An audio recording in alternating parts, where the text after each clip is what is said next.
السلام علیکم ورحمۃ اللہ وبرکاتہ۔ بسم اللہ الرحمن الرحیم، والصلاة والسلام علی رسولہ الکریم وعلی آلہ وصحبہ اجمعین، اما بعد۔ اللہ تعالیٰ نے انبیاء کو بھیجا کہ وہ زندگی گزارنے کا طریقہ بتاتے تھے۔ میں نے 2-3 دن پہلے بتایا تھا کہ ہر مخلوق اپنی زندگی کا طریقہ انڈے سے نکلتے ہی اسے معلوم ہوتا ہے، ماں کے پیٹ سے نکلتے ہی اسے معلوم ہوتا ہے، لیکن انسان جاہل پیدا ہوتا ہے، اسے سیکھنا پڑتا ہے۔ تو انسانوں کو سکھانا اتنا عظیم کام ہے، اس کے لیے اللہ نے 1,24,000 انبیاء کو بھیجا۔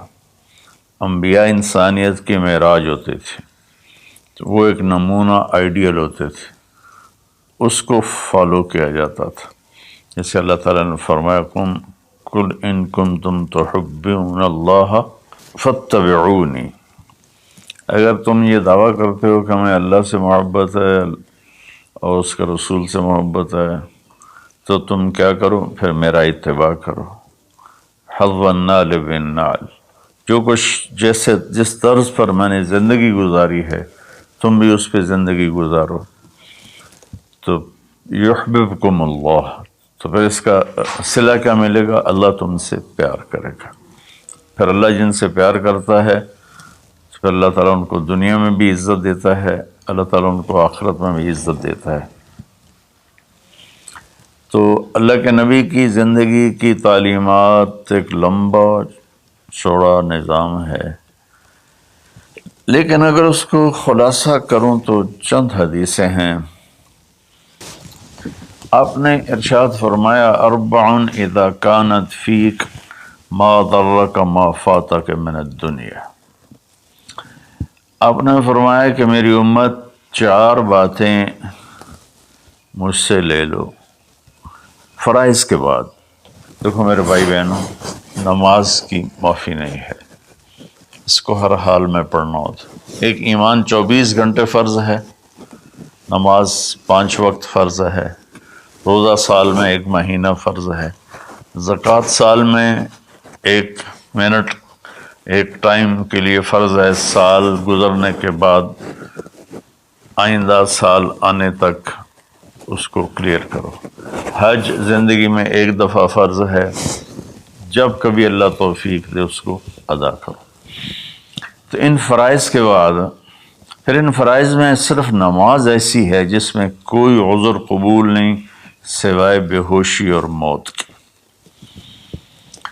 اس کے علاوہ ہر حال میں نماز کا پڑھنا اللہ تعالیٰ نے ہمارے ذمے کر دیا ہے۔ روزہ بیمار ہے تو نہ رکھے، بعد میں رکھ لے، سفر میں ہے بعد میں رکھ لے، زکوٰۃ دینے کا وقت آیا تو پیسے کوئی نہیں ہے تو ٹھیک ہے اب نہ دے، بعد میں دے دے۔ اور حج میں بھی ایسا ہے کہ بیمار ہے تو نہ کرے، راستے میں فتنہ ہے تو نہ کرے، یعنی جنگ ہے یا بدامنی ہے تو مت کرے، لیکن اس کو مؤخر کر سکتا ہے، کسی بھی سال حج کر لے۔ ان الصلاۃ کانت علی المؤمنین کتابا موقوتا، نماز وہ چیز ہے جو اللہ تعالیٰ نے تمام دنیا کے مسلمانوں پر فرض کی ہے، اس میں کوئی گنجائش نہیں ہے۔ تو میری یہ سب بہن بھائیوں سے گزارش ہے، بچے بچیوں سے، نماز ضرور پڑھیں، اللہ کے واسطے نماز ضرور پڑھیں۔ اس میں کوئی معافی اللہ تعالیٰ نے نہیں رکھی۔ اللہ کے لیے میں آپ سب سے منت کرتا ہوں، میں کہا کرتا ہوں اگر نماز چھوڑنے کی گنجائش ان 15ویں صدی جا رہی ہے، 1441 ہو گئی ہے، اگر اس میں کسی کو گنجائش ملتی تھی تو میرے نبی کے نواسے حسین علیہ السلام کو کربلا کے میدان میں ملتی تھی، لیکن انہوں نے بھی وہاں نماز نہیں چھوڑی، سر کٹوا دیا۔ تو برائے مہربانی نماز سارے بچے بچیاں بہن بھائی ضرور ادا کریں۔ تو وہ حدیث یہ تھی۔ اس کے بعد نماز، روزہ، حج، زکوٰۃ کے بعد، زکوٰۃ اور حج مالداروں پر ہے۔ اس کے بعد یہ ایک حدیث پر میں عمل کر لوں، یہ سامعین عمل کر لیں، جہاں تک میرا پیغام پہنچے وہ عمل کر لیں، تو میرے نبی کا فرمان ہے تمہارا دنیا میں کوئی نقصان نہیں ہے، تمہیں دنیا میں کوئی چیز نقصان نہیں پہنچا سکتی، تم پرامن رہو گے، اللہ کے سائے میں رہو گے، اور جب دنیا یہ ہے تو آخرت پھر یقیناً اللہ تعالیٰ ان کا ساتھی بن جاتا ہے۔ وہ 4 باتیں کیا تھیں؟ صدق و حدیث، حفظ و امانت، حسن و خلیقت، عفت فی طعمت۔ 4 بات آپ نے ارشاد فرمایا ہمیشہ سچ بولنا، جھوٹ نہ بولنا، کہ میرے نبی کا فرمان ہے کہ مسلمان جھوٹ نہیں بول سکتا ہے۔ ایک صحابی نے پوچھا یا رسول اللہ یکون المومن جبانا، کیا یہ ممکن ہے کوئی مسلمان بزدل ہو؟ بزدل، بز کہتے ہیں بکری کو، اور آگے دل، بکری کے دل والا۔ تو بکری سب سے ڈرپوک جانور ہے، تو اس کو پھر جو آدمی ڈرنے والا ہو اس پر لگا دیتے ہیں۔ تو کیا ہو سکتا ہے کہ کوئی ایمان والا بزدل ہو؟ آپ نے کہا ہاں، بخیل ہو، کنجوس، اور شوم جس کو ہم پنجابی میں کہتے ہیں، پشتو میں بھی کہتے ہیں شوم، تو کیا شوم ہو سکتا ہے؟ میں نے کہا ہاں۔ پھر پوچھا جھوٹ بول سکتا ہے؟ کہا نہیں یا رسول اللہ۔ آپ نے کہا نہیں میرے بھائی، میرا امتی جھوٹ نہیں بول سکتا۔ پہلی حدیث آپ نے فرمائی کہ مسلمان کی پہلی زندگی کی پہلی بات یہ ہے کہ جھوٹ نہ بولے۔ الصدق ینجی والکذب یہلک، سچ نجات دیتا ہے، جھوٹ ہلاک کرتا ہے۔ میرے نبی تشریف لے جا رہے تھے مدینے سے باہر، تو آواز آئی یا رسول اللہ۔ آپ نے دائیں بائیں دیکھا تو کوئی نظر نہیں آیا۔ اب چلنے لگے تو پھر آواز آئی یا رسول اللہ۔ پھر آپ نے دائیں بائیں دیکھا، کوئی نظر نہیں آیا۔ پھر آواز آئی یا رسول اللہ، تو پھر آپ کی نظر پڑی، ایک ہرنی آپ کو پکار رہی تھی یا رسول اللہ۔ سبحان اللہ۔ ان کے آپ تشریف لے گئے تو وہ رسی سے بندھی ہوئی تھی چارپائی کے ساتھ۔ کہنے لگے یا رسول اللہ میرے چھوٹے چھوٹے بچے ہیں، وہ بھوک سے مر رہے ہوں گے، آپ مجھے چھوڑ دیں، میں ان کو دودھ پلا کے واپس آ جاؤں گی۔ اللہ،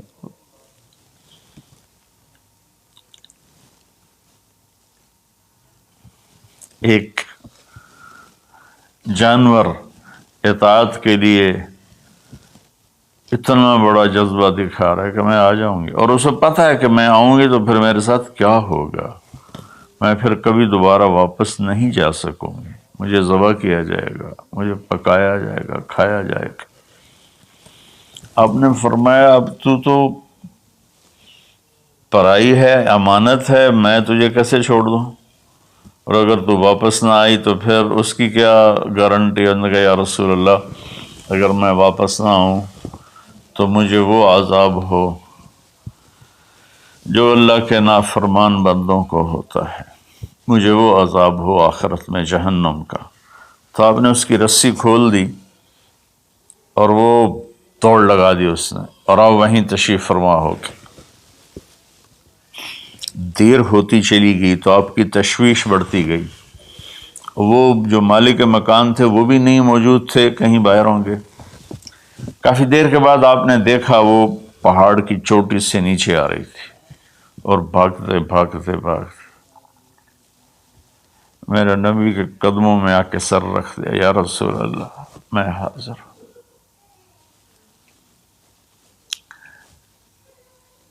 ایک جانور اپنی جان دینے کے لیے تیار ہے نبی کی وجہ سے، ہم اپنے نبی کی ایک سنت پر تیار نہیں ہیں، اپنے نفس کی وجہ سے، اپنی ایگو کی وجہ سے، ماحول معاشرے کی وجہ سے۔ آپ نے اس کو پھر رسی سے باندھ دیا اور وہیں بیٹھ گئے۔ کچھ دیر کے بعد مالک آیا، اس نے دیکھا اللہ کے نبی کو، جیسے یہ ہمارے دیہاتوں میں ہوتا ہے، جب میں اپنے گاؤں میں ہوں تو کچھ لوگ اپنے جہاں زمین ہوتی ہے نا وہاں چھوٹے چھوٹے مکان بنا لیتے ہیں اور وہیں رہتے ہیں۔ تو یہ صحابی بھی ایسے ہی تھے کہ انہوں مدینے سے باہر مکان بنایا ہوا تھا، بکریاں تھی، ریوڑ تھے۔ تو اس نے حیرت کا اظہار کیا، یا رسول اللہ آپ یہاں کیسے تشریف لائے؟ کہا میں ایک درخواست کرنا چاہتا ہوں۔ تو ان کی یا رسول اللہ فرمائیے درخواست کا کیا مطلب ہے؟ کہا یہ ہرنی مجھے ہدیہ کر دو، مجھے دے دو۔ وہ حیران ہو کر کہنے لگے یا رسول اللہ آپ پر تو جان مال عزت آبرو اولاد ہر شے قربان ہے، یہ بکری کی کیا حیثیت، یہ ہرنے کی کیا حیثیت؟ آپ نے کہا بس مجھے یہی چاہیے۔ سبحان اللہ۔ تو آپ نے بکری کی ہرنے کی رسی کو کھولا، کہا الحقی بے اولادک بے اہلک، کہ ہرنی جاؤ اور اپنے بچوں سے مل جاؤ۔ اس نے ایک چھلانگ لگائی، الصدق ینجی والکذب یہلک، سچ نجات دیتا ہے، جھوٹ ہلاک کرتا ہے۔ اس نے یوں آپ کے سامنے رکوع کیا اور سجدے میں جیسے جاتے ہیں سر زمین تک اس نے رکھا، پھر یوں اٹھایا اور آگے کو چل پڑی۔ پھر تھوڑی دور گئی، پھر پیچھے مڑ کے آپ کو دیکھا، پھر آپ کے سامنے یوں سر جھکا، پھر یوں سر اوپر کیا، پھر چلی، پھر تھوڑی دیر کے بعد رک کر پیچھے مڑ کے آپ کو ایسے سجدہ شکر جیسے کہتے ہیں۔ جب تک وہ اللہ کے نبی کی آنکھوں سے غائب نہیں ہوئی، وہ اس طرح کرتے کرتے کرتے پہاڑوں میں غائب ہو گئی۔ ایک ہرنی اگر اتنا ایمان رکھتی ہے نہ جاتی واپس تو کون ڈھونڈتا اسے؟ لیکن اس نے اپنی جان کا سودا کیا نبی کے بول پر اور سچائی دکھائی، تو اللہ نے سچائی کو کامیابی بنا کے دکھا دیا۔ الصدق ینجی والکذب یہلک، میرے نبی کا فرمان ہے سچ نجات دیتا ہے، جھوٹ ہلاک کرتا ہے۔ اور دوسری بات فرمائی حفظ امانت۔ تو بھائیو بہنوں بچوں بچیوں، آج کے بعد نیت کرو جھوٹ نہیں بولنا ہے، جھوٹ نہیں بولنا ہے، کہ مسلمان کی شان کے خلاف ہے کہ وہ جھوٹ بولے۔ اتنی ہماری یہ عادت ہو جائے کہ ہماری بات کو سن کر اگلا فوراً مان جائے کہ یہ تو کبھی جھوٹ بولتا ہی نہیں، پھر آپ دیکھو اللہ آپ کی عزت کیسے کرائے گا۔ دوسرا فرمایا حفظ و امانت۔ دیکھو میری امت زندگی میں امانت دار، امانت کی حفاظت کرنا، کیا مطلب؟ کسی کو دھوکہ نہ دینا، کسی کے ساتھ فراڈ نہ کرنا، کسی کے ساتھ دو نمبری نہ کرنا، ہائے ہائے، نہ کسی انسان کے ساتھ بطور انسان غیر مسلم، اور نہ کسی مسلمان کے ساتھ، کہ کسی مسلم غیر مسلم کو دھوکہ نہ دینا۔ ایک صحابی ہیں جریر بن عبداللہ رضی اللہ تعالیٰ عنہ، انہوں نے اپنے نوکر سے کہا منڈی سے گھوڑا خرید کے لاؤ اور میرے پاس لے آنا، میں پیسے ادا کر لوں گا۔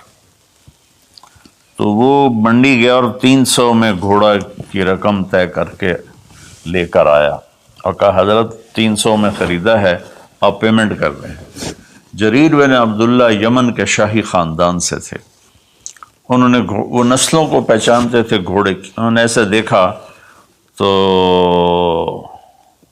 گھوڑا قیمتی تھا، مالک مکان کو، مالک گھوڑے کو بھی پتہ نہیں تھا، لیکن کسی کو دھوکہ نہیں دینا، یہ میرے نبی کا فرمان ان کے اندر گونج رہا تھا۔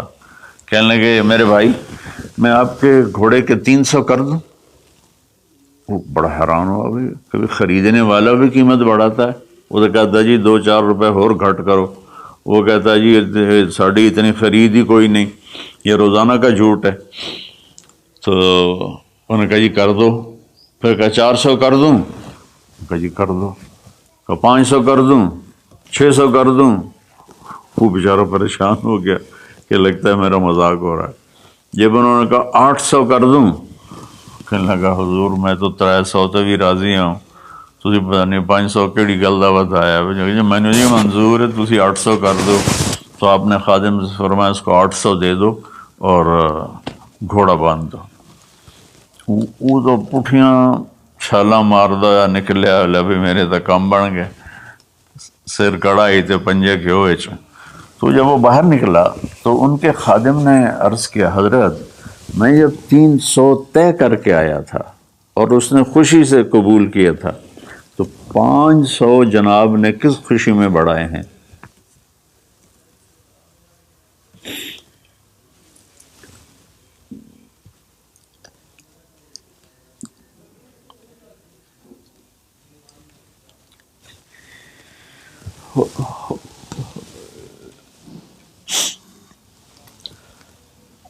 تو آپ نے فرمایا کہ میرے دوست اس کا گھوڑا 300 کا نہیں تھا، 800 کا تھا، اسے اپنے گھوڑے کی قیمت کا خود بھی پتہ نہیں تھا، تو میں 300 میں لیتا تو یہ دھوکہ ہوتا، اور میں نے اپنے نبی کے ہاتھوں میں ہاتھ دے کر عہد کیا تھا، میرے نبی نے مجھ سے فرمایا تھا جریر زندگی بھر کسی کو دھوکہ نہ دینا، سب کی خیر خواہی چاہنا۔ دوسری صفت میرے نبی نے فرمایا حفظ و امانت، کسی کو دھوکہ نہ دینا۔ کتنے لوگ لٹ گئے دھوکے بازوں کے ہاتھوں، گھر بک گئے، بچیوں کے زیور بک گئے، جعلی کاغذات بنا کر مکانوں پہ قبضہ ہے، زمینوں پہ قبضہ ہے، اور عدالتوں میں سٹے لے کر۔ دوسری صفت میرے نبی نے فرمایا حفظ و امانت ہے۔ آپ نے فرمایا یتب المومن علی الخصال کلہا الا الکذب والخیانہ، کہ میرا امتی ہر گناہ کر سکتا ہے، 2 کبھی نہیں کرے گا، ایک دھوکہ کبھی نہیں دے گا، ایک جھوٹ کبھی نہیں بولے گا۔ تو آج رمضان کے مبارک مہینے میں 2 باتیں طے کر رہے ہیں، جھوٹ نہیں بولنا ہے، فراڈ نہیں کرنا ہے، دھوکہ نہیں دینا ہے، دیانتداری سے کام کرنا ہے، چاہے تاجر ہے، بزنس مین ہے، ریڑھی والا ہے، ٹانگے والا ہے، جہاز والا ہے، نیچل سے لے کر اوپر کی سطح تک ہر جگہ دھوکہ دینے کے موقع ہوتے ہیں، یہ کام نہیں کرنا، دیانتداری سے کام کرنا ہے۔ تیسرا فرمایا حسن خلیقت، اپنے اخلاق اچھے کرنا، اپنے بول کو میٹھا کرنا۔ میرے نبی نے فرمایا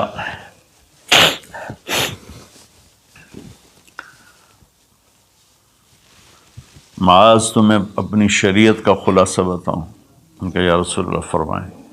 تو آپ ذرا میری اس سچویشن کو غور سے دیکھنا، آپ نے یوں نہیں پکڑا، آپ نے یوں پکڑا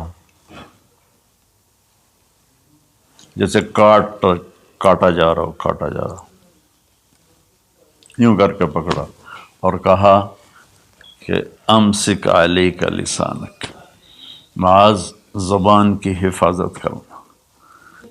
تو انہوں نے عرض کی یا رسول اللہ زبان کے بول پر بھی ہماری پکڑو گی؟ کہا تیرا بھلا ہو، سب سے زیادہ جہنم میں جانے والے غلط زبان والے ہوں گے۔ تو ہم نے اپنے بچپن میں دیکھا اتنا خاندان آپس میں جڑا ہوا تھا کہ ان میں سے سوئی نہیں گزرتی تھی، بڑے چھوٹوں کے آگے، چھوٹے بڑوں کے آگے، ایک عجیب ماحول بچپن میں دیکھا ہے 60 کی دہائی میں۔ تو پھر جب زبانیں تند و تیز ہوتی گئیں، تربیت ختم ہوتی گئی، خاندان بکھر گئے، والدین ماں باپ میں فاصلے پیدا ہو گئے، بھائی بہنوں میں فاصلے پیدا ہو گئے، قریبی اور دور کے رشتوں میں فاصلے پیدا ہو گئے، خاندان ٹوٹ گئے۔ تو میری گزارش ہے کہ اپنے اخلاق اچھے اخلاق کی انتہا حیا ہے۔ حیا اچھے اخلاق کا سب سے اوپر والا درجہ ہے۔ حیا وہ حضرت عثمان رضی اللہ تعالیٰ عنہ، حضرت ابوبکر تشریف لائے، ہمارے نبی یوں کر کے بیٹھے تھے، یوں، یہ پنڈلی جو ہے نا ننگی تھی، تو ابوبکر تشریف لائے، باہر سے آواز دی کہ جی آ جاؤں، تو آپ نے کہا آ جاؤں، اب اسی طرح بیٹھے رہے۔ پھر حضرت اٹھ کے چلے گئے تو حضرت عمر رضی اللہ تعالیٰ عنہ علیہ السلام تشریف لائے، تو انہوں نے پوچھا یا رسول اللہ میں آ جاؤں؟ آپ نے کہا آ جاؤ، آپ ایسے ہی بیٹھے رہے جیسے آپ مجھے دیکھ رہے ہیں۔ آپ شلوار نہیں پہنتے تھے، دھوتی پہنتے تھے، تو تھوڑی دیر کے بعد باہر سے آواز آئی حضرت عثمان کی کہ یا رسول اللہ میں اندر آ جاؤں؟ حضرت عثمان رضی اللہ تعالیٰ عنہ تیسرے خلیفہ علیہ الصلاۃ والسلام، تو آپ نے اپنی چادر کو ایسے کیا اور یوں سیدھے ہو کر ایسے بیٹھ گئے۔ آپ نے کہا آ جاؤ۔ وہ آ گئے۔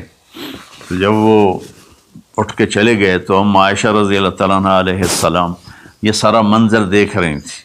تو آپ نے پوچھا یا رسول اللہ، وہ میرے والد آئے آپ ویسے ہی بیٹھے رہے، عمر آئے آپ ویسے ہی بیٹھے رہے، جب عثمان آئے تو آپ نے کپڑا بھی ٹھیک کیا اور چوکڑی مار کے بیٹھ گئے، اس کی کیا وجہ ہے؟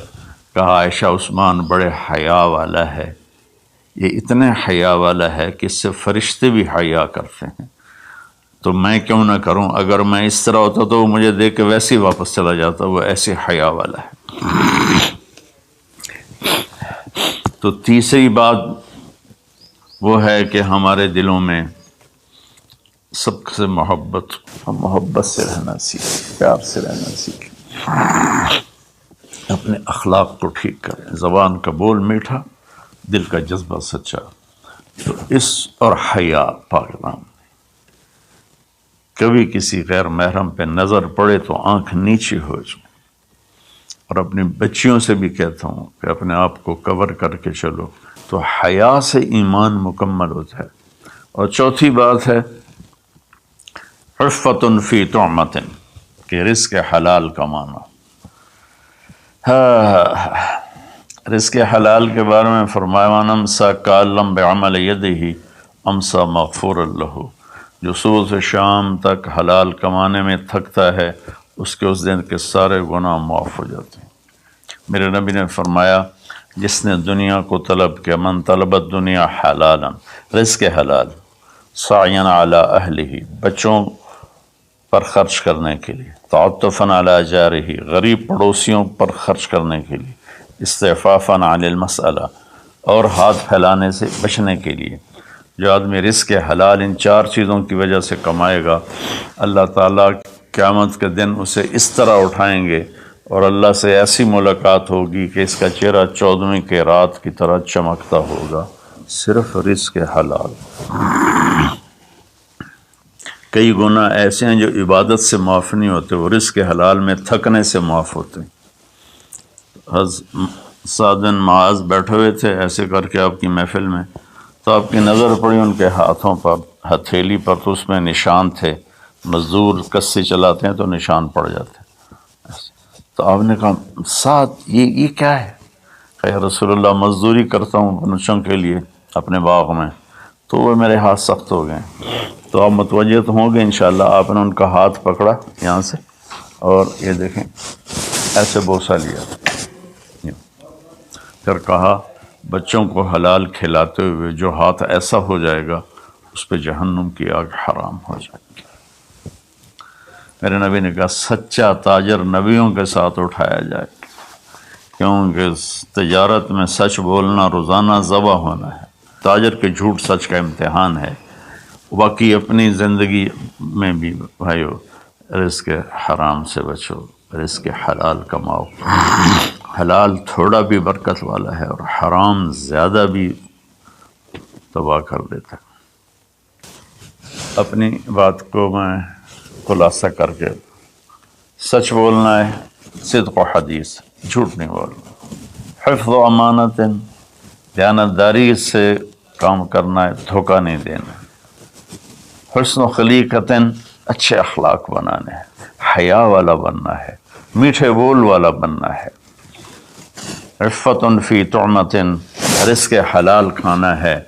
اس کے بعد آنکھیں بند، پھر موت ایسا ہے اللہ کے رب ہونے کی قسم، یہ مرد یا عورت، اس کے لیے موت سب سے بہترین تحفہ ہوگا، بہترین تحفہ ہوگا کہ جب یہ اللہ کی بارگاہ میں جائے، اللہ اسے ہنس کے ملے گا، خوش ہو کے ملے گا، اور یہ اللہ کو خوش ہو کے ملے گا۔ اللہ مجھے آپ کو عمل کی توفیق بخشے۔